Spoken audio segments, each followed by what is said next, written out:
이번 달에 뵀는데 아침에 올 때 낙엽이 거의 다 또 들어가는 것 같습니다. 어젯밤에 서울 시내에 계셨던 분들은 우박이 내렸는데 혹시 보신 분 계세요? 네, 어젯밤에 비가 오다가 우박까지 내렸습니다. 그래서 제 차의 유리창이 깨지는 줄 알고 깜짝 놀란 것도 있는데 저도 굉장히 오랜만에 우박을 경험한 어젯밤이었습니다. 그래도 어젯밤 우박과 폭우를 뚫고 오늘 아침에 아침 일찍 일어나서 여기 오신 여러분들 굉장히 반갑고 환영합니다. 첫 시간에 리더십에 관련된 매우 매우 인사이트 있는 깊이 있는 그런 강의를 들었기 때문에 두 번째 시간인 데이비드 버커스의 경영의 이동 역시 조직 운영, 경영 방법이지만 넓게 보면 리더십의 한 측면이라고 해석할 수 있습니다. 그래서 강의를 들으면서 조금 더 이렇게 좀 실무적인 쪽으로 조금 더 포커스를 좀 옮겼습니다. 그래서 전체적인 내용은 영상하고 강의안을 통해서 이미 받아보셨기 때문에 구체적으로 지금 적용해보도록 하겠습니다. 데이비드 버커스는 고맙습니다. 데이비드 버커스는 경영의 컨설턴트고요. 대학에서 가르치고 있고 실제로 스타트업 기업들, 최근에 유니콘 기업이라고 그러죠. 1년 반 만에 시장 가치 1조 이상을 이루는 기업들을 생산해내는 그런 조직들을 돕고 있는 그런 교수이자 컨설턴트이기도 하죠. 챕터들을 보면 전체 이제 13가지 챕터가 있는데요.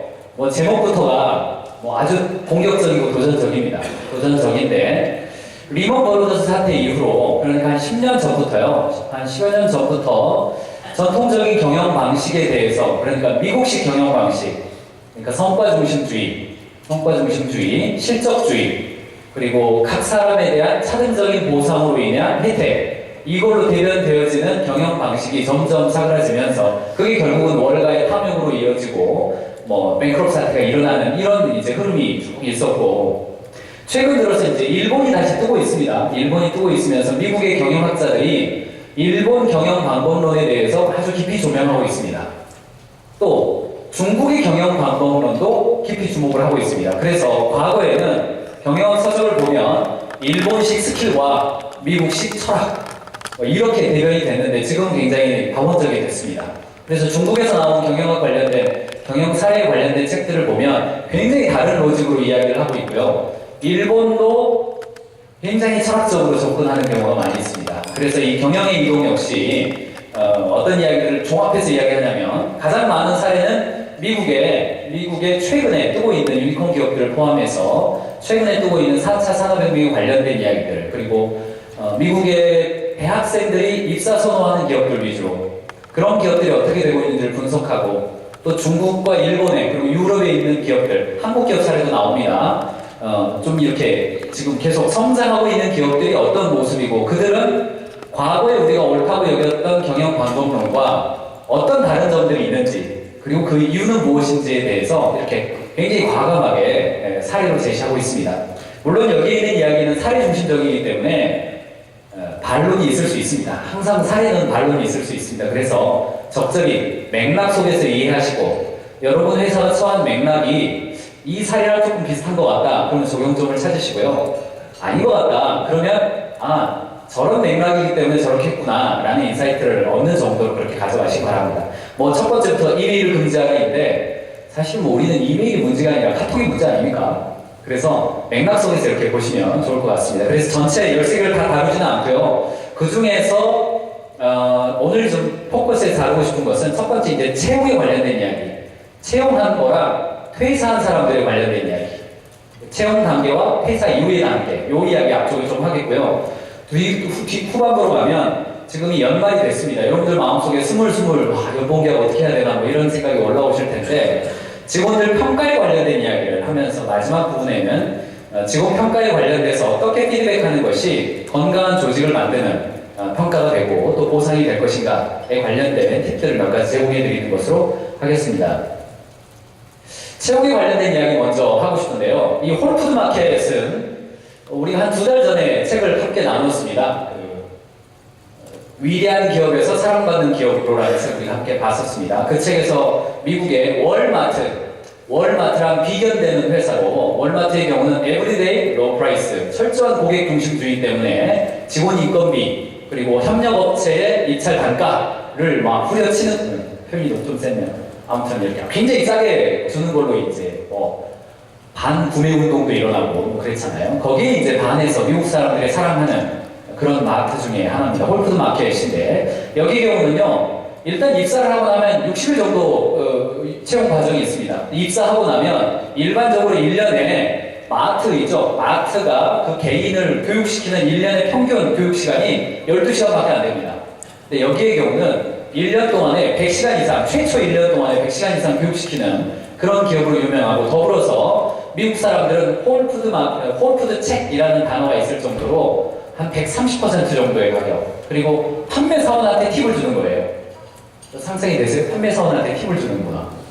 그렇게 이제 사랑받는 그런 곳입니다. 물론 본사 앞에 가면 우리 지역에는 왜 매장 안 열어주냐. 그렇게 피켓 시위하는 그런 회사입니다.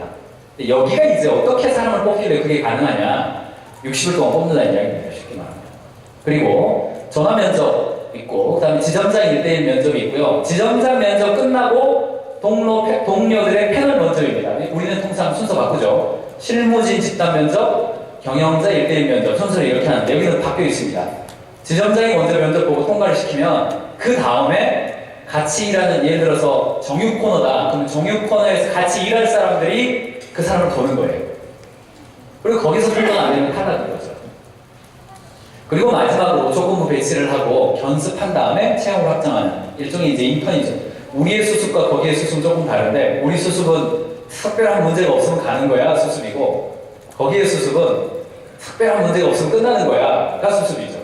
인턴이 그런 개념이기 때문에 저는 의미는 다르다 이렇게 보시면 되겠습니다. 아랫부분에 이런 표현을 쓰고 있습니다. 새 사람을 회사로 들이는 것은 중요한 결정이고 그 결과에 가장 많은 영향을 받는 사람들이 내려야 하는 결정이다. 그러니까 채용을 사장이 내가 볼 거야 라는 개념에서 함께 일하는 너희들이 보는 거야 라는 개념으로 바꿔주는 거죠.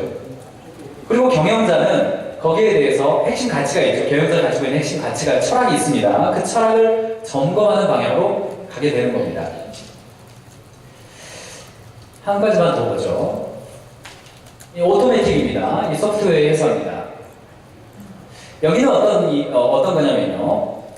여기도 역시 사람을 채용을 할 때 경영진 면접 중심으로 보는 게 아니라 현장에 있는 같이 일하는 사람 중심으로 면접을 보고 있습니다. 후보자 개인이 얼마나 자신의 팀과 일을 잘할지 아는 가장 좋은 방법은 후보들에게 직접 일을 시켜보는 것이다. 그래서 들어와서 그 함께 일하는 사람들과 프로세스 안에 들어가가지고 일을 하게 되는 거예요. 물론 이 일을 하는 기간 동안에는 우리나라로 치면 최저시급에 해당되는 급여를 지급합니다. 그래야 이른바 채용 갑질에 해당이 안 되겠죠. 결과적으로는요, 이건 뭐 책의 이야기는 아닙니다. 저희 매뉴얼에 있는 이야기잖아요. 인재진단표를 이야기를 할 때 아마 두 가지 기억나실 겁니다. 이거 지난달에 우리 김광래 이랜드 이사회장님 오셔서 이 강점혁명에 관련된 이야기, 갤럽의 이야기를 많이 했는데 이거는 너무너무나 방금 제가 식사하면서 꿈비의 박영근 대표님이랑 이야기를 했는데 한 11개월 정도 공석으로 비워뒀다가 한 명을 뽑았다 이런 이야기를 했는데 너무너무나 필요했는데 12개월 동안이나 적합한 사람을 발견하지 못해서 공석으로 비워둘 수밖에 없었다 이야기를 제가 들었어요. 그러니까 잘하셨습니다. 제가 그랬습니다. 네. 뽑는 것이 너무너무나 중요하기 때문에요. 뽑는 것이 채용이 70% 이상 차지한다고 통상 우리가 직관적으로 표현하는 것처럼 사람은 변하기가 너무너무나 어렵고 이미 가지고 있는 것을 나타내게 하는 것조차도 힘들고 그렇기 때문에 채용이 언제든지 보다 더 신경을 써야 되는 거죠. 인재 경영에 있어서도 네 가지로 통상 이야기하지 않습니까? 선발, 배치, 개발, 유치 이야기를 하는데 가장 순서가 먼저 선발이 먼저다. 이 화면은 여러분들 경영사 학교 때 인재 경영 맨 처음 화면으로 보셨을 겁니다. 그렇다면 두 가지를 여러분들이 기억하셔야 되는 거죠. 첫 번째, 중소기업의 문제, 작은 기업이 가지고 있는 문제인 모집과 선발은 모집 플러스 선별이잖아요. 리크루팅이 먼저 돼야 스크린이 되는 거니까 리크루팅의 문제를 먼저 해결해야 되는데 거기에 있어서 의미채용, 여러분들이 다시 한번 업그레이드 하실 때가 됐다는 말씀을 드립니다. 제가 최근 트렌드는 뭐냐면요, 통상 우리가 의미채용이라고 표현을 하지만 실제로는 의미 앤드 재미 채용입니다. 의미, 재미 채용입니다. 그래서 재미 요소가, 일의 즐거움 요소가 들어가야 돼서 회사의 비전과 미션, 그리고 가야 될 방향만 얘기할 뿐 아니라 회사의 문화도 얘기해 주는 것. 이게 이제 의미 채용입니다. 여러분들 그렇게 아마 배우셨을 거예요. 더불어서 이거 업그레이드 하셔야 되고요. 두 번째, 스크리닝이 보다 더 촘촘해야 된다는 말씀입니다. 지금 우리가 여기에 지금 전체 8단계까지 지금 나왔는데요. 여러분 회사별로 8단계를 모두 해야 되냐? 아닐 수도 있습니다. 아닐 수도 있는데, 예를 들어보겠습니다. 구글의 경우, 홀프마켓이 이제 3개월 걸리잖아요. 판매사 뽑는데. 구글은 관리자 뽑는데, 개발자 뽑는데 6개월 걸립니다. 6개월 걸립니다. 가인즈 캠퍼스도 한 사람 뽑는데 3개월 걸립니다. 여러분 회사는 이제 며칠 걸리시는지 모르겠습니다. 며칠 걸리는지 모르겠는데, 이 지원서 낼 때부터의, 입사, 이때까지죠. 인턴 기간 제외하고요. 저는 이제 여기 있는 3번하고 6번을 강조, 3번, 5번, 6번인데, 첫 번째는요, 전화 인터뷰 잘 안 하세요, 여러분들. 잘 안 합니다. 미국은 전화 인터뷰가 너무너무나 상시화되어 있고, 거기는 비행기 타고 면접 보러 오는 나라잖아요. 그러니까 당연히 그 기회비용이 많고, 당연히 그 비용을 줘야 되는 상황이기 때문에, 그냥 역사적, 사회적 배경 속에서 전화로 물어보는 게 당연한데, 우리나라의 경우는 이제 수도권이기 때문에, 교통비 안 줘도 누가 노동부 가지 않고, 면접 보러 갔다 왔는데 면접비가 안 줬더라. 그런 사회가 아닙니다. 근데 우리나라도 머지않아서 아마 면접 보러 갔다 오면 면접비를 당연히 줘야 될 사회가 될 게 뻔하고요. 머지않았습니다. 그러니까 차라리 먼저 해버리시는 게 좋습니다. 먼저 해버리시는 게 좋고. 전화 인터뷰를 반드시 하시라는 이유는 뭐냐면, 전화 인터뷰는요, 지원자 입장에서 아직 자신의 기회 비용을 들이지 않았기 때문에 매우 솔직하게 이야기하는 특징이 있다는 것입니다. 면접을 보러 오면 그 개인 입장에서 자기의 기회 비용을 많이 들였어요. 옷도 사 입었고, 미자금도 했고, 그 다음에 시간도 냈고, 연차도 냈고, 자기 하루 일정 다 뺐거든요. 그러니까 일단 합격해놓고 봐야 되는 거예요. 그러니까 어떻게 해서든 그냥 이렇게 다르게 대답해서라도 합격하고 싶은 유혹에 많이 빠지게 되는 거죠. 근데 전화는 상대적으로 그렇지 않습니다. 전화해보시면 느끼시겠지만, 사장님들이 나중에는 체험 담당자한테 넘기시겠지만, 처음에는 좀 전화해보실 것을 보내드리는데요. 느낌이 굉장히 다릅니다. 느낌이 굉장히 달라요. 고객이에요, 고객. 네, 그때 제대로 된 사람을 파악할 수 있다는 거죠. 정말 들어오고 싶은지에 대해서. 두 번째, 채용 과제인데요. 5번. 채용 과제도 굉장히 중요한데, 간단한 우리 일에 대해서 얼마나 관심을 가지고 있는지, 우리 일에 대해서 얼마나 기초 지식을 가지고 있는지에 대한 채용 과제입니다. 예를 들어서, 앞에 이수기 대표님 앉아 계신데요. 마시는 차를 뽑는다. 그렇다면 간단하게라도 이마트에 가서 가장 많이 팔리는 차와 그렇지 않은 차를 분석해서 PPT 한 4장으로 표현해 보세요. 이 정도의 과제는 관심만 있으면 하는 그런 정도입니다. 대학교 1학년 교양 수업 정도의 과제. 이 정도만 내주시라는 거예요. 단, 우리 회사에 관련이 있는 거. 그러면 그것을 채용 과제를 가져왔을 때 어떤 프로세스로 일을 했는지, 결과물이 어느 정도 수준인지, 그것을 표현할 때 어떤 방식으로 표현하는 것인지를 다 파악이 가능합니다. 문제 해결 능력까지 다 가능하기 때문에 하시라는 거. 그 다음에 이제 세 번째는 방금 홀프 마켓이라든가 이런 것을 했던 것처럼 견습 한번 시켜보시라는 겁니다. 견습을. 그래서 회사 내에서 다른 직원들과 함께 일해보면서 과연 우리 회사의 DNA랑 우리 회사의 문화랑 잘 맞는지, 우리 회사의 리더십이랑 잘 맞는지 검증해 볼 수 있는 기회로 활용하실 것을 보내드립니다. 처음에 적용하실 때는 지난번에 말씀드렸던 것처럼 3시간씩 하루나 이틀 하는 게 제일 좋습니다. 3시간씩. 그러니까 식사할 기회를 만들지 않는 것입니다. 식사할 기회를 만들지 않고 3시간 딱 하게 하고 얼마 주면 되냐면 2만 원 주면 됩니다. 3시간 딱 하고 2만 원 주면 돼요. 교통비 쪽으로. 최저 시간 3시간. 지금 걸릴 가능성이 있는데 이제는 한 2만 5천에 3만 원 줘야 되네요. 내년부터는. 그렇게 이제 해보시는 게 좋고요. 괜찮다. 우리는 신입이 지원자가 들어와서 같이 직원들이랑 식사하고 하루 종일 같이 해도 특별히 걸리는 거 별로 없다. 불안한 거 별로 없다. 그러면 하루 풀로 하시는 게 더 좋습니다. 하루 풀로.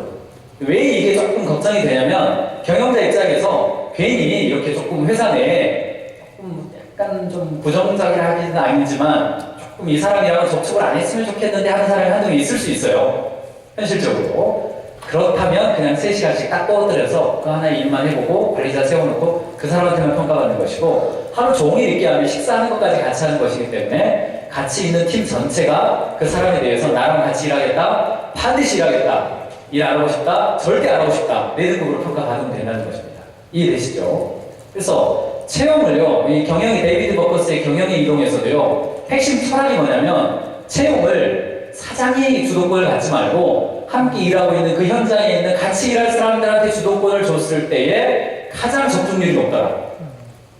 그리고 책을 조금 더 보시면 나오는데 성과라고 하는 것이 과거에는 한 사람의 탁월한 능력을 가진 사람에 의해서 성과가 나는 줄 알았는데 점점 보니까 그 한 사람 때문에 성과가 나는 것이 아니라 그 팀 때문에 성과가 나는 것이다 라는 이야기를 계속 사례로 이야기했어요. 대표적인 예 중에 하나가 13년 동안 미국 월가에서 증권 트레이더들, 그러니까 에이전시들 상위 1000명을 분석했습니다. 13년 동안 상위 1000명을 분석한 자료를 보니까 이 1000명들이 계속 성과를 내다가 팍 떨어질 때가 있어요. 그 한 해, 2해 정도가. 분석해봤더니 예외 없이 회사를 옮길 때였다는 겁니다. 회사를 옮길 때 성과가 팍 떨어지더라는 거예요. 예외 없이. 근데 예외가 있는데 뭐냐면 회사를 옮겼는데 안 떨어지는 때가 있어요. 팀으로 움직였어요.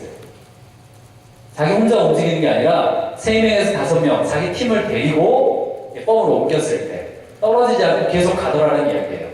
무슨 뜻이냐면 사실은 성과라고 하는 것이 탁월한 한 사람이 내는 것 같아 보이지만 분명히 성과가 나면 영웅이 있습니다. 담당자가 있고 핵심 그 문제를 해결했던 사람이 반드시 존재하지만 실제로는 보면 성과는 어느 체인에 의해서 일어나고 그 체인이 다 돌아가야지 되기 때문에 팀으로 움직였을 때 성과가 나더라. 이건 아마 공감되신 여지가 많이 있습니다. 그렇기 때문에 채용할 때는 같이 일할 사람들에게 채용 여부에 대한 권한을 많이 주어라는 이야기입니다.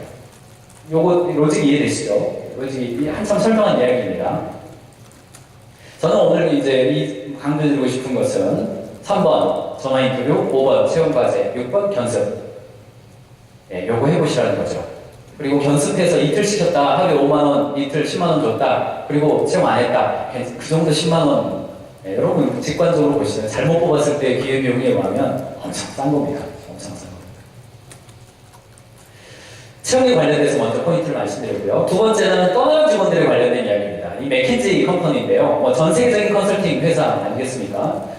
그래서 저도 이제 가끔 맥킨지 욕도 하고 부럽기도 하고 그래요. 한편으로는 이 대기업 중심의 문제 해결 프로세스를 지나치게 중소기업이나 작은 기업에게 그대로 적용하려고 한다는 비판. 안 맞는데. 또 있고, 다른 한편으로는 전 세계의 기업과 정부와 비영리 단체의 모든 데이터베이스를 이게 확대 재생산하고 있는 데이터 뱅크가 있다는 부러움. 저로서는 있습니다. 여기는 이제 거의 모든 사무소, 그러니까 각 지역이나 국가별로 퇴직자 관리 풀들이 있습니다. 퇴직자 관리 풀들이 있어서 맥킨지에서 하는 컨퍼런스가 많이 있잖아요. 세미나도 많이 있고. 그렇기 때문에 퇴직한 사람들에 대해서는 무료 초청. 첫 번째, 무료 초청. 그 다음에 우선적으로 FGI를 할 수 있는 우선권. 퇴직한 사람들을 그렇게 계속해서 관리를 합니다. 또 새로운 컨설턴트를 뽑을 때에도 퇴직한 사람들의 네트워크를 통해서 채용하는 비율이 다른 데이터군요. 채용하는 비율이 아주 높습니다. 아주 높아요. 그리고 사무소별로 퇴직한 컨설턴트를 관리하는 직원도 1명 이상씩 두고 있습니다. 재밌죠? 하나 더 보죠. 링크드인이죠. 여기는 이제 퇴사할 때 직원을 2개 등급으로 나눕니다. 하나는 그냥 약간 안 좋게 퇴사한 사람들을 포함해서 일반 등급이고, 다른 하나는 우수 등급으로 부여를 해줘요. 그래도 마찬가지인데, 일반 등급은요, 여기서 일하고 있는 사람들은 언제나 그룹의 소프트웨어에 접근할 수 있도록 해줘요. 여기 소프트웨어 개발회사. 접근할 수 있게 해주고, 동문 소식도 나눠주고, 소식지도 보내주고, 웹진도 보내주고, 이게 기본. 근데 이제 우수한 사람, 이 사람은 만약에 여러분 퇴사할 때 기록을 남기고 계신지 모르겠습니다. 이 사람이 다시 입사한다고 한다면 1. 쫓아가서라도 잡아온다. 2. 입사한다고 하면 받아준다. 3. 재입사한다고 하더라도 모른 척하고 안 받아준다. 이렇게 있을 수 있잖아요. 근데 여기 1번에 해당되는 사람이죠. 여기는 이제 회사에 초청하고요. 링크드인이 하고 있는 다양한 봉사활동, 사회공헌활동, 그리고 가족 행사에 VIP로 초청합니다. VIP. 이 관리를 하는 거죠. 마지막으로 마이크로소프트 또 동문재단이라는 게 있습니다. 동문재단을 만들어서 여기에도 직원들과 더불어서 자선활동, 봉사활동들을 같이 하고 있고요. MS 오피스 베타 프로그램이 나오면 먼저 보내줘서 그들로 하여금 테스트해서 피드백 해달라고 말해주고 한다고 합니다. 재미있죠? 이게 아마 뭐 간단한 아이디어이지만 여러분들이 바로 적용할 수 있는 것이라고 생각합니다. 회사 운영 제 느낌상으로 윤영로 대표님 거기 계신데 지금까지 퇴사자가 다 합하면 몇 명 정도 되시는 것 같으세요? 네? 3명이요? 잠깐만요. 네. 창업했을 때부터 지금까지 회사에서 다 합하면 작년 한 해가 아니라 그래요?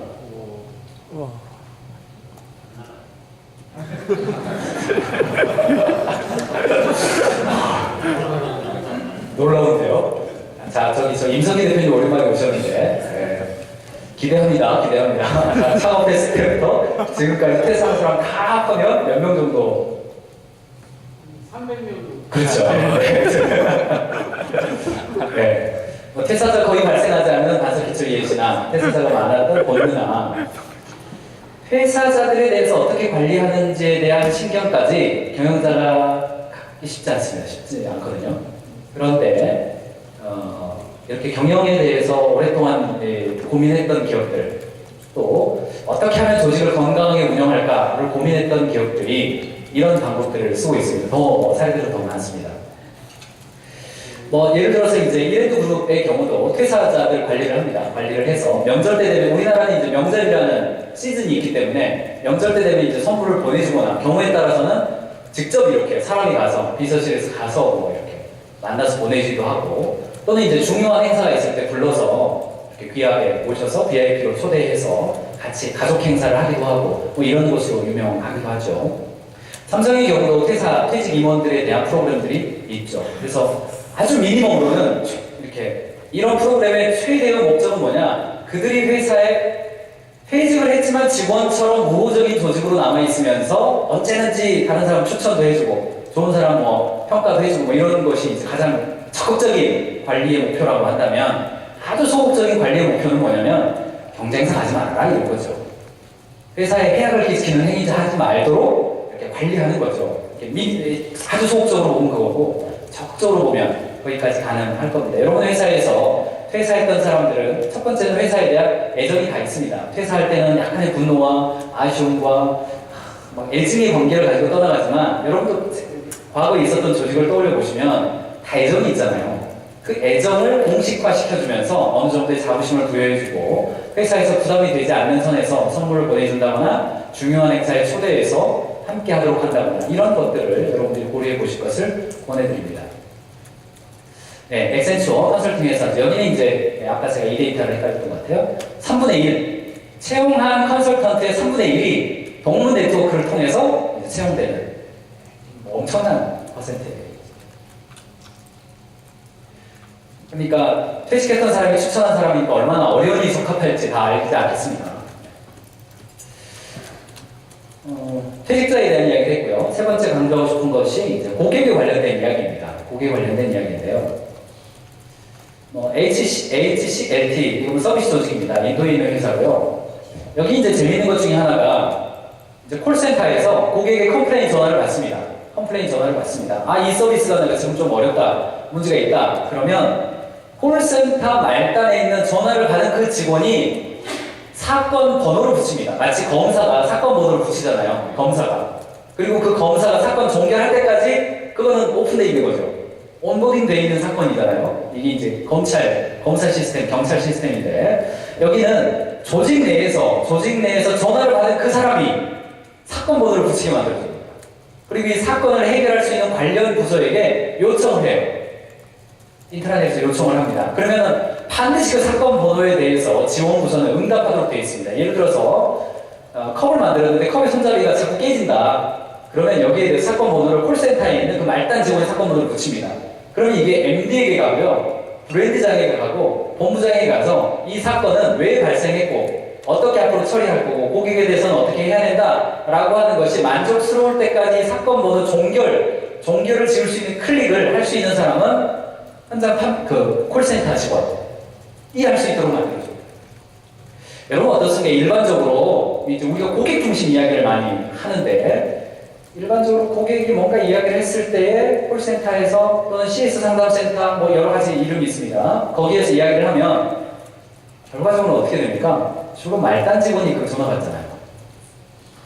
시간이 흐르고 나면 지원 조직은 늘상 있었던 일이고 그거 한번 고객이 일어난 일인데 어떻게 그거가 저렇게 되냐. 그리고 그 카바를 다 말단 직원이 그냥 욕도 먹고 하다가 어느 경우에는 아웃소싱 돼가지고 아웃소싱 회사에서 욕 먹고 하다가 이렇게 마무리되는 경우가 있는데 이 회사의 경우는요 그 말단 직원 당연히 직영사원이고 문제가 발생했을 때 사건 번호를 부여하고 종결시킬 수 있는 권한을 그 말단 직원에게 부여함으로써 이 문제를 해결해가는 그런 케이스를 이 책에서는 얘기를 하고 있습니다.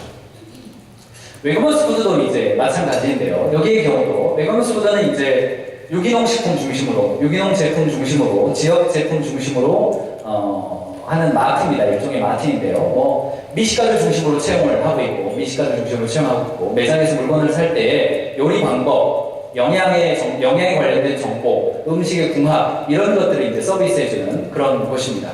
그러니까 이제 고급 음식을 먹는 사람들, 건강에 대해서 신경 쓰는 사람들, 질병이 있는 사람들 중심으로 이제 많이 사랑받고 있는 그런 조직이죠. 여기 같은 경우는 실무에 임하기 전에 55시간 기초훈련을 받습니다. 캐셔 직원들까지도요. 예를 들자면 치즈부서에 있는 직원들은 파마산 치즈가 만들어진 걸 배우기 위해서 이탈리아를 가고 제빵부서에 있는 직원들은 프랑스로 가고 이런 식으로 교육을 하는 거죠. 양선의 모든 직원들은 고객이 기분 좋게 쇼핑을 마치는 데 필요한 모든 일을 자신의 권한으로 처리할 수 있도록 해주는 것입니다. 그러니까 90일 지난 직원들 보험 처리해주고 이런 것들을 굉장히 현장에 있는 직원들에 대해서 교육과 그들의 복지, 그들이 성장할 수 있도록 돕는 것을 굉장히 강조함으로써 사랑받는 그런 조직이 되어 있습니다. 아까 제가 월마트 이야기를 했습니다만 1913년에 월마트 하나의 발표를 했습니다. 그건 뭐냐면 월마트에서 매입하는 제품의 30% 이상을 미국산 제품으로 하겠다 이렇게 발표를 했어요. 그렇기 때문에 제가 불매운동한다 이런 말씀드렸는데 최근에는 이런 웨그먼스라든가 아까 말씀드렸던 홀푸드마켓 그리고 트레이더스 조 이렇게 미국인들이 사랑받는 그런 마트들이 후발로 이렇게 올라오니까 월마트도 오히려 이제 국내 제품 중심으로 그 다음에 지역 상품 중심으로 생산을 바꾸고 그 다음에 매장에서 일하고 있는 근로자들에 대한 고용보험 혜택, 의료보험 혜택을 확대하는 방향으로 옮겨가고 있습니다. 그걸 깨달은 거죠, 사람들이. 미국에서는 리쇼어링 운동이라고 해서 활발하게 지금 일어나고 있지 않습니까? 스타벅스 너무너무 유명한 이야기인데 스타벅스 제가 예를 들 때마다 어떻게 읽는 책마다 스타벅스 이해가 안 나오는 책이 없어요. 그래서 안 들고 싶구나. 안 들 수가 없는 그런 거죠. 스타벅스 최근에 가보신 분 계세요? 아침에 가보신 분. 아침 일찍 7시에 문 여는 브랜드 커피는요, 스타벅스밖에 없습니다.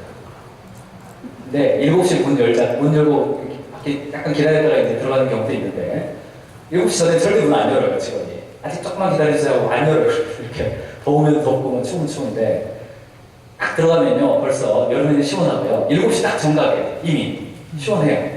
지금 있죠? 딱 문 열면 따뜻해요. 그러니까 6시 반부터 한 거예요, 지금. 6시 반부터. 그리고 목소리 톤이 7시 딱 됐는데요. 솔직히 아침에 나오는 목소리 톤 가라앉아 있잖아요. 저도 이제 목소리 톤 많이 올려서 지금 하고 있는데 직원들 목소리 톤이 이미 솔톤, 라톤으로 올라가 있습니다.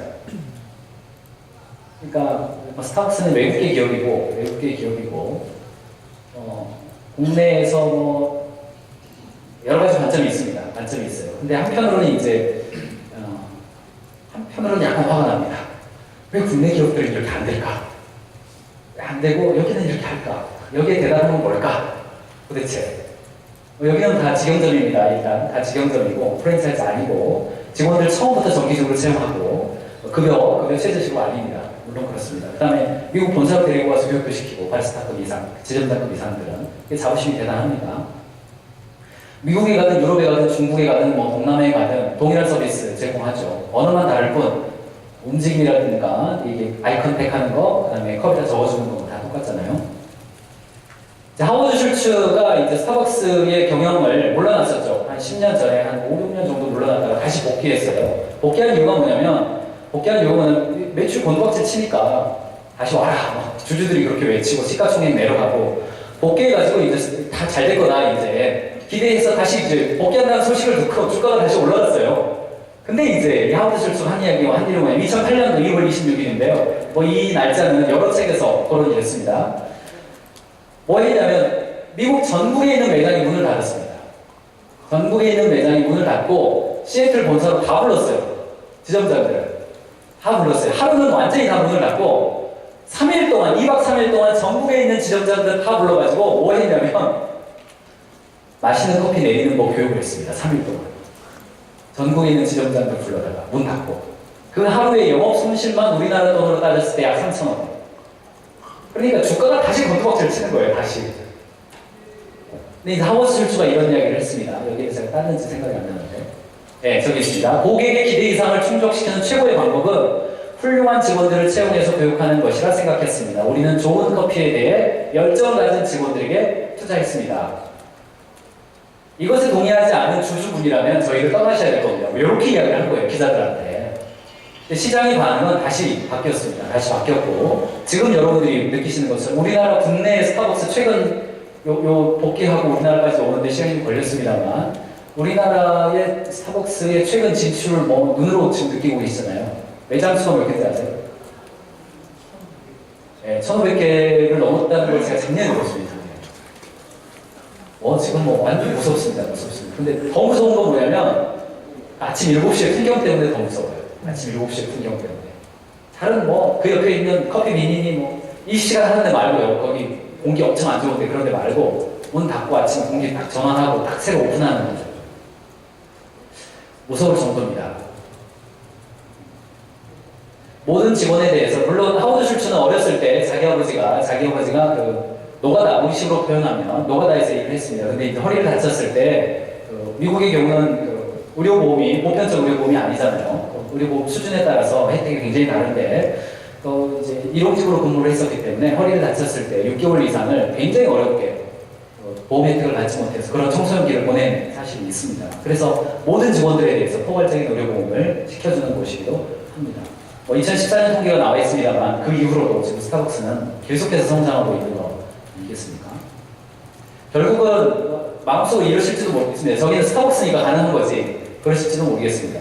저는 제 개인적으로 제가 종로 일가에서 피자리그라고 하는 피자 매장에서 일을 했는데 그 뒷집에 한국관이라고 있었습니다. 지금 매장이 없어졌는데요. 한식집입니다. 한국관.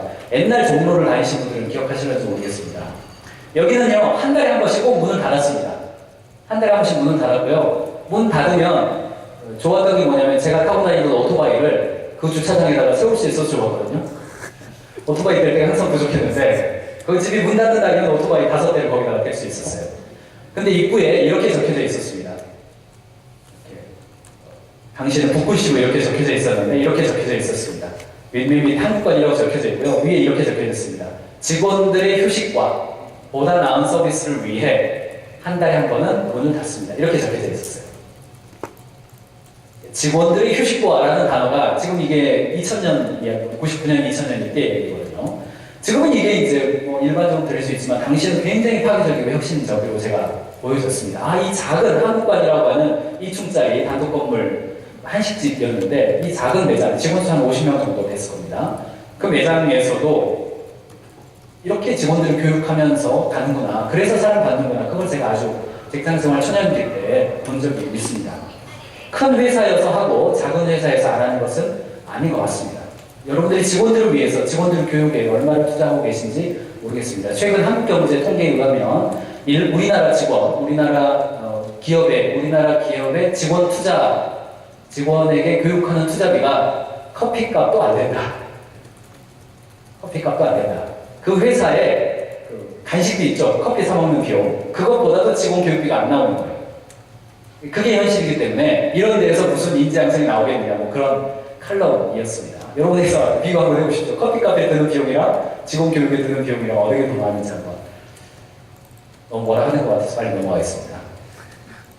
뭐 이건 그냥 한번 잠깐 보시라고요. 이 자포스는 신발 파는, 온라인으로 신발 파는 회사입니다. 여기가 ARS로 고객을 받지를 않고 모든 전화를 직원들이 직접 받는 그런 스타트업으로 유명하고, 아마존에 인수됐습니다. 아마존에 지금은 인수됐는데, 여기가 아마존에 인수되기 전부터 뭘 했냐면, 직원들이 입사를 하면요, 교육 3주째가 되면요, 자포스를 떠나는 게 어떻습니까? 라고 모든 직원에게 제안을 합니다. 단, 떠나면 4,000달러를 준다. 4,500만 원, 450만 원. 한 달치 월급보다 좀 더 많은 금액을 준다고 약속해요. 역발상이죠. 역발상입니다. 이거는 아마 여러분들 교육학에서 기회비용이라는 개념을 아마 알고 계실 겁니다. 사람은 자기가 더 투자한 곳에 열정을 갖고 열정이 있는 곳에 성과를 낸다. 도박에서 자기가 돈을 잃은 사람이 도박을 그만두지 못하는 원리와 같은 것이죠. 그렇기 때문에 이제 이 회사는요, 3주가 지났을 때 한 달치 월급보다 더 많은 금액을 줄 테니 회사를 그만두세요. 이렇게 말하는 거예요. 그럼 이제 대부분의 경우는 그만두지 않고 계속 다닌다고 그래요. 그럼 이 사람은 자기가 한 달치보다 이상 회사에 투자한 느낌을 갖게 되는 거죠. 이 제도를 운영해 왔는데, 아마존에서는요, 그걸 더 발전시켰습니다. 아마존에서 더 발전시켰는데, 3개월이 지났을 때에 한 달 반치 정도 월급을 준다고 약속하고, 1년 지나면 3개월치 월급을 준다고 약속합니다. 그만둘 경우에. 아마존은 더 세게 나간 거죠. 인수한 이후에. 재밌는 사실은 약 95%의 직원들이 그 제안에 거절을 하고 이후에 더 업무 몰입도가 높게 3년 이상 근무하는 근속 연수가 늘어난다는 이야기입니다. 이 원리가 여러분이 이제 잘못했다가 다 퇴사하면 안 되니까. 원리가 뭐냐면요. 이게 뭐냐면, 회사에 개인이 투자하게 만들어라는 거죠. 직접적으로, 간접적으로, 정서적으로, 물질적으로 투자하게 만들어라. 저는 이제 여기 디플리몬의 한청기 대표님이 앉아 계십니다만, 한 10년 전에 판매사 조직이 시작됐을 때 매장이 이랜드의 NC백화점 매장이 좀 이제 현장들이 있었습니다. 근데 이제 채용을 할 때 공덕동에 있는 본사로 불러서 채용을 했습니다. 판매사원들을. 그러니까 판매사원으로 내가 일하고 싶어서 왔는데, 인천에 왔는데 면접을 보려면 서울에 가야 된다고 말을 하는 거예요. 그러니까 이런 회사 어디 있습니까? 다 현장에서 면접을 보지. 그래서 매장에서 매니저들이 뭐 난리가 났죠. 아니, 면접을 여기서 봐도 지금 사람 뽑기 어려운데 왜 서울까지 가서, 서울 안 간다고 퇴사한다 그런다. 어떡하냐. 그래서 이제 뭐 토론이 한참 있었습니다. 근데 여기 앉아 계셔서 그렇습니다만, 여기 한창기 대표님이 뭐라고 이야기했냐면, 채용 과정 자체가 인재를 유지하는 수단이다. 같은 개념이죠. 그를 어떻게 해서든 서울로 와서 면접 절차를 거치고 이 통과 의뢰를 거치게 하면, 다시 돌아가게 하면 그가 자기 자신이 들인 그 에너지와 자기 열정을 쏟은 만큼 퇴사를 안 하는 거예요. 실제로 뷰티풀주먼의 경우는 퇴사율이 다른 판매 조직보다 현저히 낮고, 직원들의 근속 연수가 현저히 높습니다. 지금도 그렇습니다. 저는 그게 굉장히 중요한 요소를 차지했다고 생각합니다. 물론 서울에 왔을 때 교통비도 지급했습니다. 투자를 한 거죠.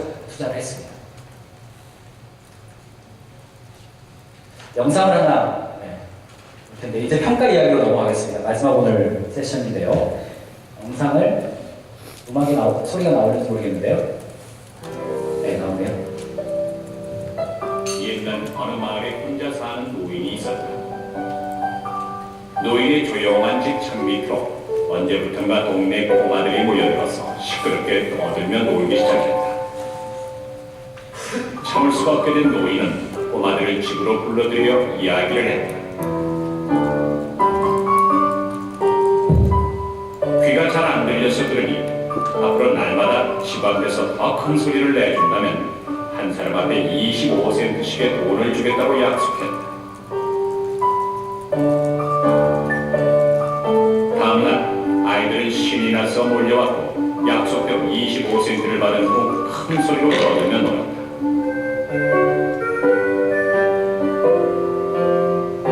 노인은 돈을 주면 다음 날도 또 와서 놀아달라고 말했다.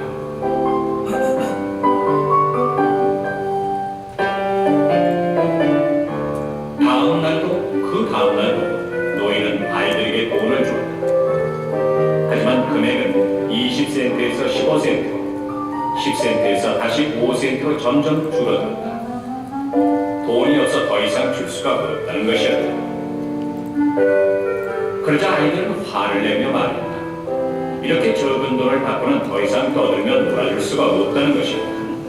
그후 노인의 집은 다시 평화를 되찾게 됐다는 이야기다. 네. 꾸며낸 이야기일 겁니다. 꾸며낸 이야기인데요. 교육학자들이 꾸며낸 이야기일 겁니다.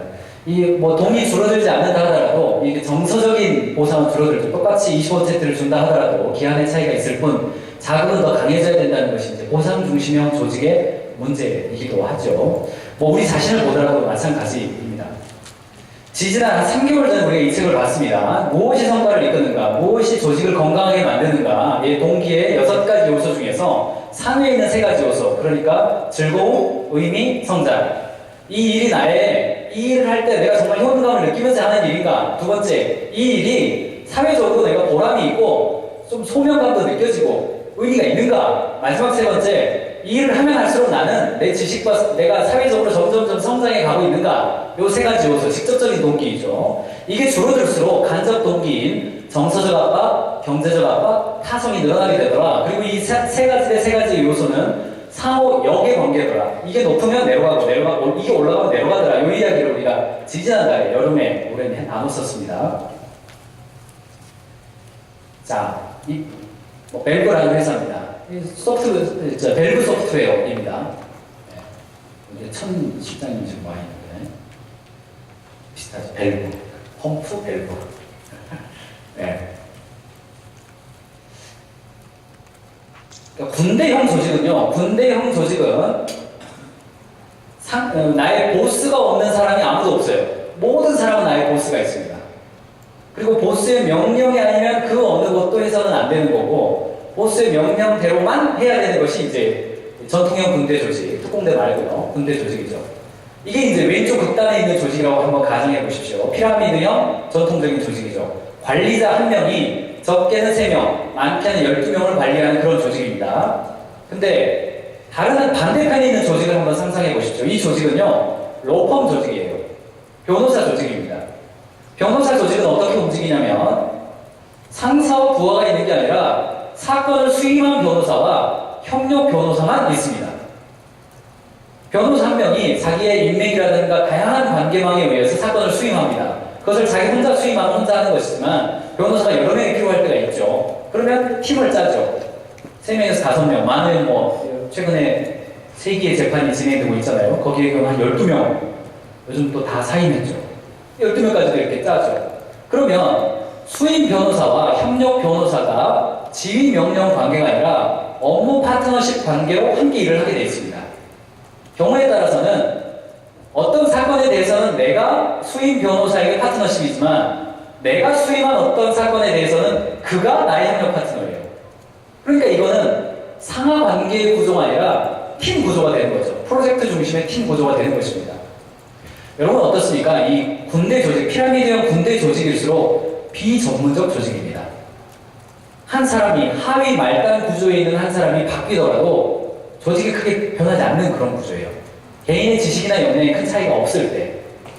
그런데 로펌의 경우는 그렇지는 않죠. 완전히 이거는 팀 구성 자체가 자유경제의 시대죠. 수임 변호사가 어떻게 팀을 짜느냐에 따라서 협력 변호사의 급여도 달라지고 보상도 다 달라지는 것이죠. 조직에서 제가 쭉 이제 이렇게 만나보면 조직의 생산성이 높고 조직의 창의성이 높은 조직일수록 프로젝트 중심형 조직으로 옮겨가는 것을 많이 발견합니다. 그러니까 여러분들 로펌이라든가 회계 펌이라든가 혹은 컨설팅 펌들을 가보면 이렇게 제 친구들 만나보잖아요. 그러면 특히 컨설팅 회사에 있는 친구들, 대형 컨설팅 회사에 있는 친구들 만나보면 야, 너 그 안에서 무슨 일 해? 제가 이렇게 물어보면 여러분 어떠세요? 여러분 회사의 직원들은 친구가 야, 너 그 회사에서 무슨 일 해? 그러면 첫 번째 케이스, 나 영업부야. 나 구매부에서 일해. 나는 생산이야. 나는 기획이야. 나는 물류야. 이렇게 대답하는 조직이 있고, 두 번째 케이스는요. 야, 너 거기서 뭐 해? 그러면 나 지금 원가 절감 프로젝트에 투입돼 있어. 나는 신사업 프로젝트에 투입돼 있어. 아, 나는 저희 광화문에 있는 어떤 회사, 어떤 프로젝트에 지금 3년간 투입돼 있어. 두 가지가 다르죠. 두 번째 케이스는 주로 펌들이 하는 케이스이고, 첫 번째 케이스는 전통적인 조직이 가진 그런 케이스입니다. 근데 이제 이 데이비드 버커스가 분석을 해보니까 건강한 조직일수록 부서 중심, 그러니까 정해져 있는 자신의 해야 될 일이 정해져 있고 상사가 픽스되어 있는 조직에서 점점 프로젝트 중심 조직으로 옮겨가는 조직들이 생산성도 높고 개인의 창의력도 개발되고 새로운 혁신적인 일도 많이 일어나더라, 이런 이야기입니다.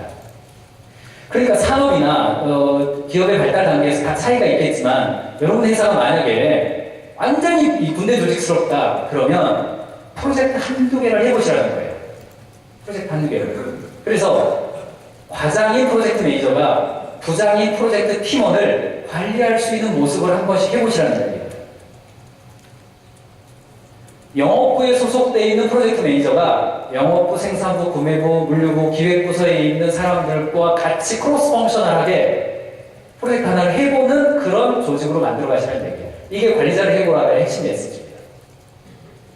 이미 그렇게 된 조직이라고 한다면 그 프로젝트 내에서 활발하게 의사소통이 일어나고 부서별로 움직이는 것이 아니라 프로젝트 베이스로 움직일 수 있도록 더 촉진해라. 그런 문화를 더 만들어라. 이런 얘기가 이 관리자를 해보라 세션의 핵심 이야기입니다. 아마 지금 연말이 되고요. 고민이 아마 많으실 겁니다. 매년 1년치의 경영계획을 수립하는 것이 중요한 게 아니라 앞으로 3년에서 5년 정도 어떤 방향으로 가야 되지? 이런 고민 굉장히 많으시고 지금은 제조업의 융성기가 됐습니다. 이게 제조업의 융성기. 그러니까 맞춤 품종, 맞춤 생산형 시대. 그리고 굉장히 그 시스템이 발달해 있잖아요. 시스템이 아니죠.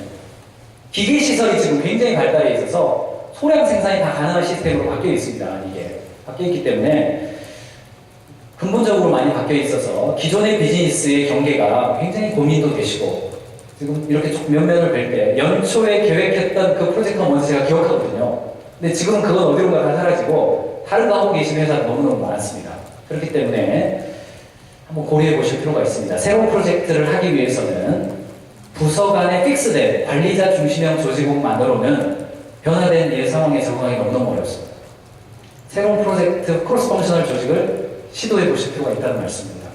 그래서 이런 게 중요합니다. 이제 모닝스타 컴퍼니 토마토 회사입니다. 토마토 가장 유명한 점유율이 여기가 책에는 나와 있는데 여기 없는데요. 점유율이 30% 이상으로 제가 기억합니다. 미국 시장의 30% 이상인데 여기는 입사를 하면 사명선언문하고 동료 양해각서를 서로 체결한다고 합니다.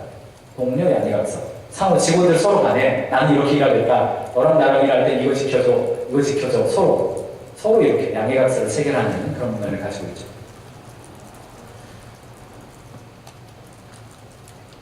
마지막 테마, 평가 이야기를 했습니다. 지난번에도 이제 위대한 기업에서 사랑받는 기업으로 이야기를 할 때, 아도비 예는 하나 들었었습니다.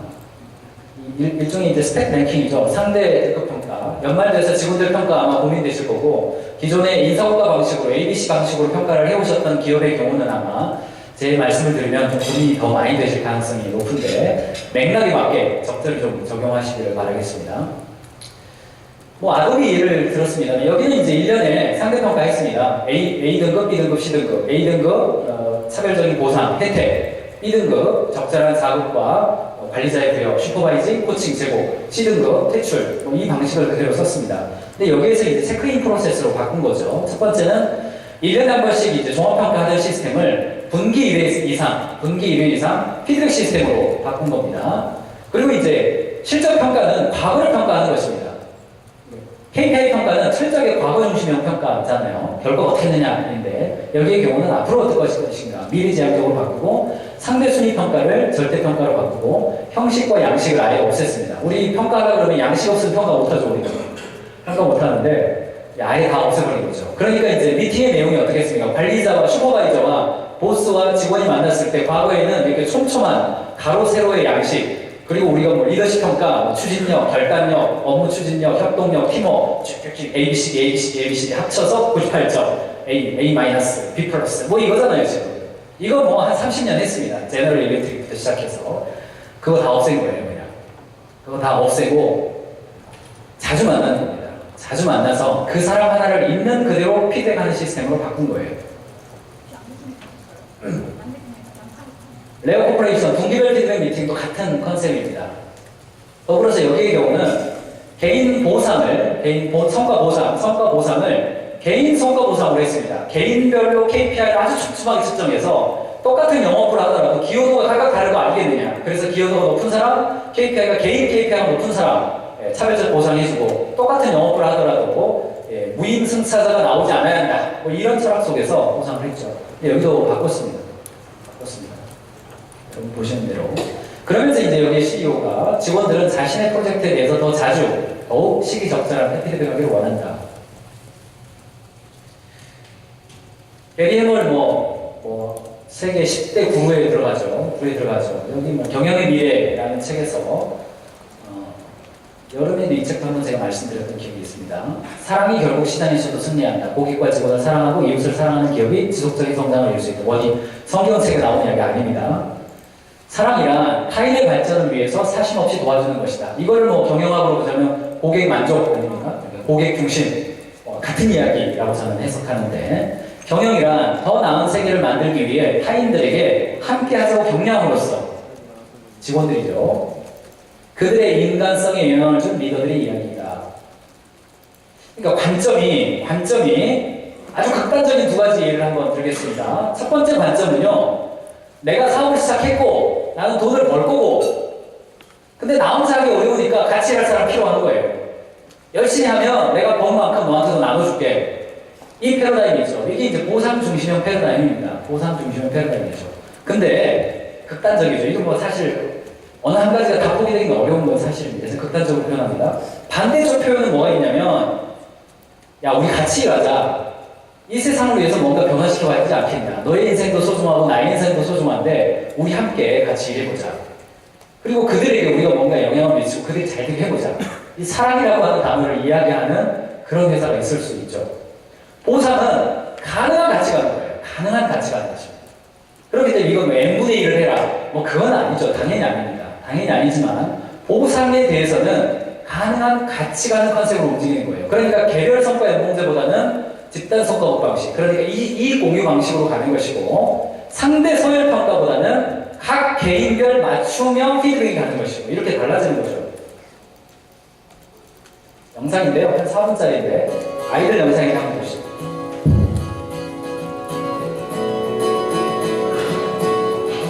아이가 관심을 요구할 때 습관처럼 내뱉는 칭찬의 말들.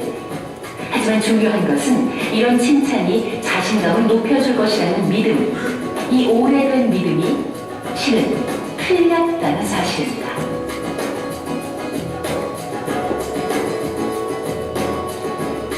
이 길을 걷는 아이들은 갈림길에서 색깔이 다른 두 개의 방에 들어갑니다.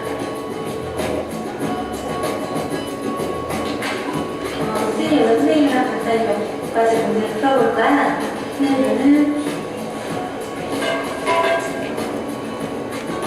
각각의 방에서 아이들은 퍼즐로 되어 있는 수학 문제를 2번 풀게 될 겁니다.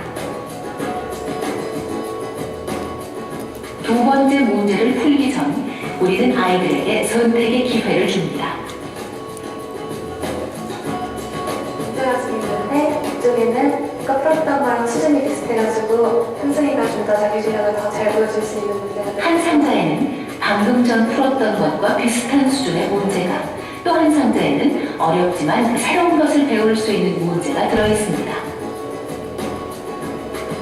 먼저 빨간 방에 있던 아이들의 선택을 주목하시기 바랍니다. 비슷한 문제요. 비슷한 문제? 은영이 앞으로 끌어가지고 가볼래? 이 방에 들어왔던 아이들은 대부분 아까 풀었던 것과 비슷한 문제를 선택하는군요. 당연할까요? 그럼 이제 파란 방에 들어간 아이들 보시죠. 너희는 어떤 문제 선택할까요? 어려운 문제요. 어려운 문제? 근데 비슷한 문제를 푸는 것보다는 어려운 문제를 풀어야 실력도 향상되고 알 수 없었던 거를 배우는 거야. 그냥 비슷한 문제 아까 풀어봤으니까 어려운 문제가 풀어보고 싶었어요. 이 방에 들어간 아이들은 단 한 명만 빼고 모두 어려운 문제를 선택했습니다. 왜 이런 차이가 난 걸까요? 두 개의 방에서는 도대체 무슨 일이 있었던 것일까요? 그 해답은 바로 선생님 말에 있습니다. 어려운 문제를 선택한 아이들은 아까 문제를 푸는 동안 이런 말을 들었습니다. 어려운 문제까지 노력하는구나. 초등학생한테는 어려운 다 맞았네. 중간중간 어려운 문제도 있었는데 침착하게 잘 푸네. 하지만 비슷한 문제를 선택한 아이들은 이런 칭찬을 들었죠. 잘한다, 머리 좋네. 아까 그건 어려운 문제였는데 머리 좋은 편이구나. 정말 이상하죠? 똑똑하다고 칭찬해 주었는데 왜 어려운 문제에 도전하지 않고 쉬운 문제를 선택한 걸까요? 이번에는 좀 비슷하지만 확실히 신경을 보여줄 수 있는 문제를 하고 싶다. 머리가 좋다는 칭찬은 자기가 수행한 과제가 내가 머리가 얼마나 좋은지, 지능이 좋은지 나쁜지를 평가하는 과정으로 생각하게 만들기 때문입니다. 그리고 만약에 어렵고 새로운 과제를 해서 실패한다면 오히려 자기가 머리가 나쁘다는 것을 증명하기 때문에 새롭고 어려운 과제는 오히려 큰 부담이 되는 거죠. 그래서 이 아이들은 새롭고 또 어려운 과제에 도전하려고 하지 않습니다. 더욱 놀라운 것은 그 다음입니다.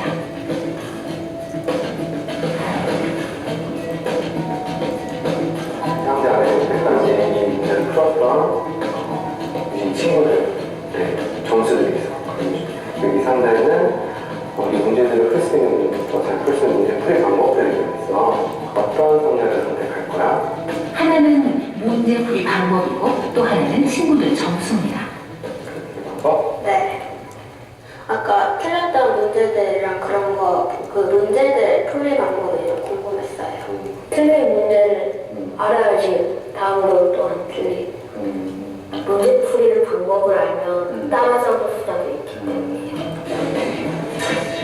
하지만 똑똑하다는 칭찬을 들었던 아이들은 전혀 달랐습니다. 이걸 궁금해?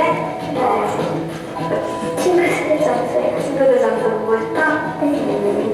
엄청 궁금해요. 전 눈물을 그리는지? 네.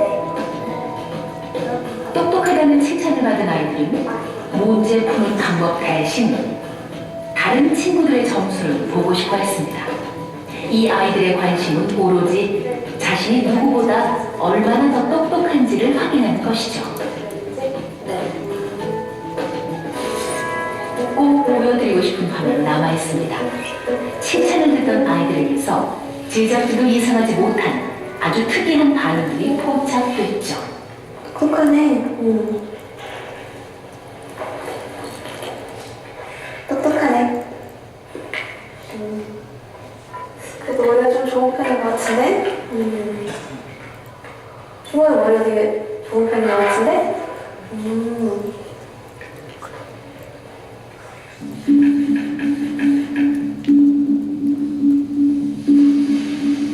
놀랍게도 칭찬을 듣는 아이들 얼굴에는 기쁨은커녕 불안이 숨어 있습니다. 이 아이들 마음이 느껴지시나요? I push this farther than Carol Dweck does because I think the problem is not just what we praise kids for or how much we praise. The problem is the idea of judging them. Praise is judgment. It would be a false dichotomy to say either we praise our children or we are cold, chilly, withholding, sterile, and so on. No, in fact, it's praise that is controlling and not truly loving.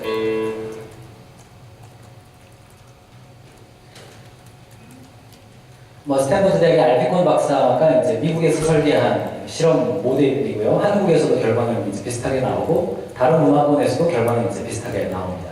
아이들의 영상으로 봤습니다만 실제로는 이제 우리 조직의 문제도 똑같습니다. 매년 KPI의 난이도와 달성도에 대한 그레이드 수준, 밀고 당기기 한 10년 해오셨잖아요.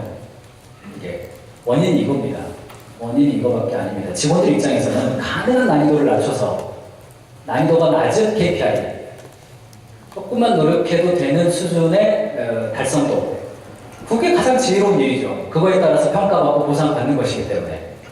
경영자 입장에서도 마찬가지로 가능한 난이도 높여야 되고 가능한 달성률이 더 높여놔야 나중에 경영적인 부담이 덜하기 때문에 올리려는 이 문제, 매년 연말마다 경영자와 직원들의 밀당, 이 문제의 본질은 결과적으로 여기에 있습니다. 쉽지는 않다고 봅니다. 저는.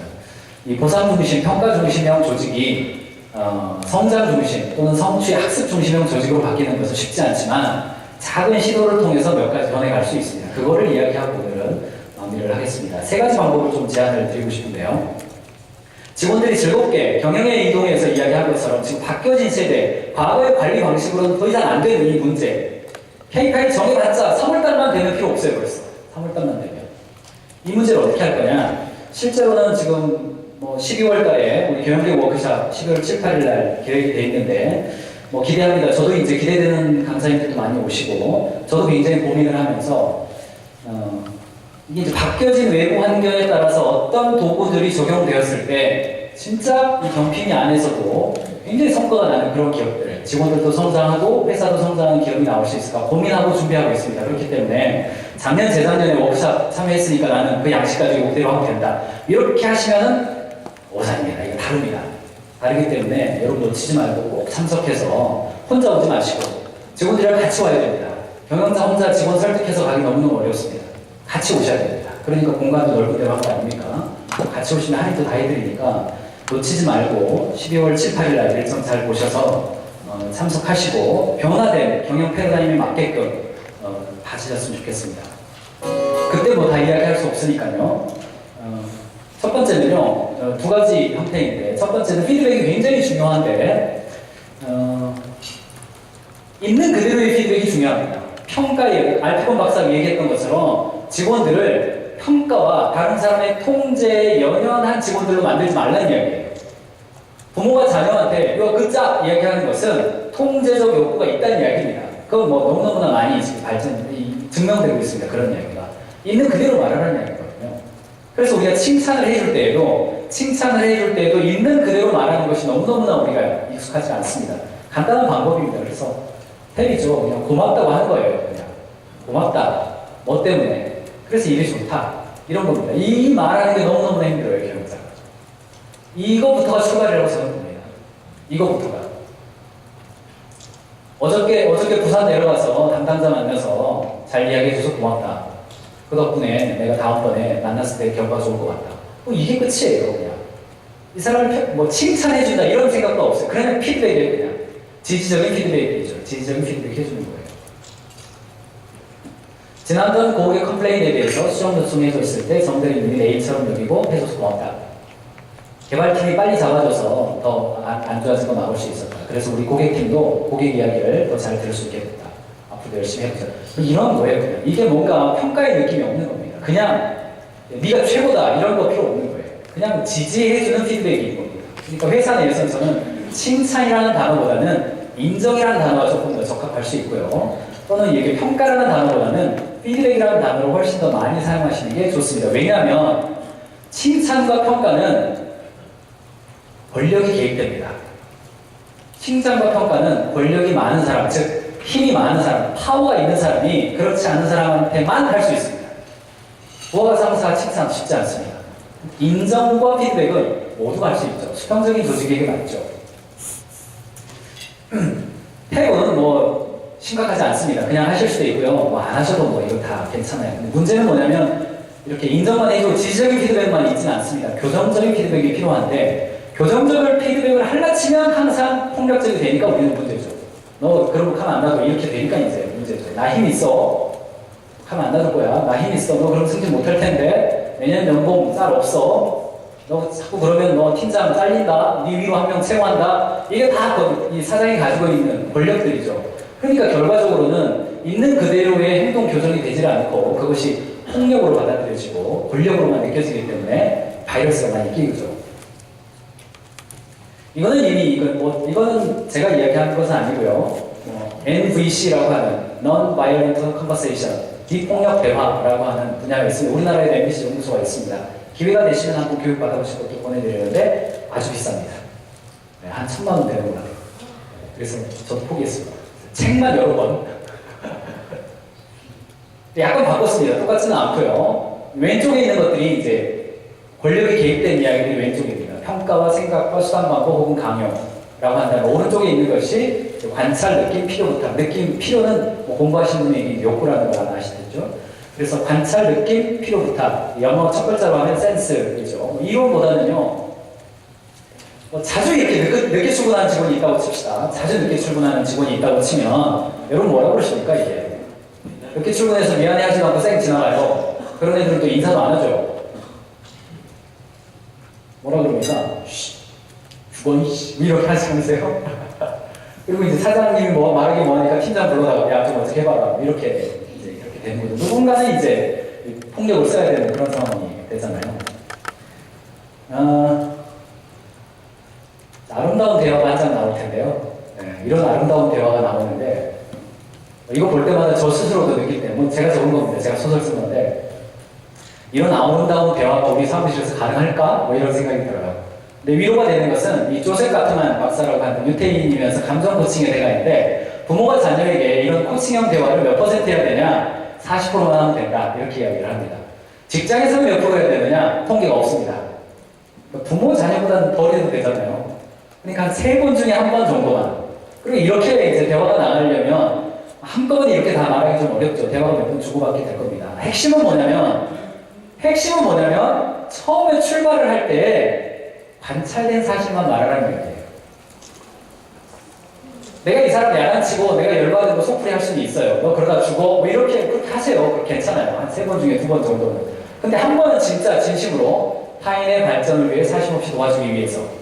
네, 이게 우리가 사랑이라고 표현했잖아요. 그러기 위해서 이 사람의 행동 교정을 진심으로 내가 원할 때도 연습이 안 돼 있으면 못한다는 얘기예요.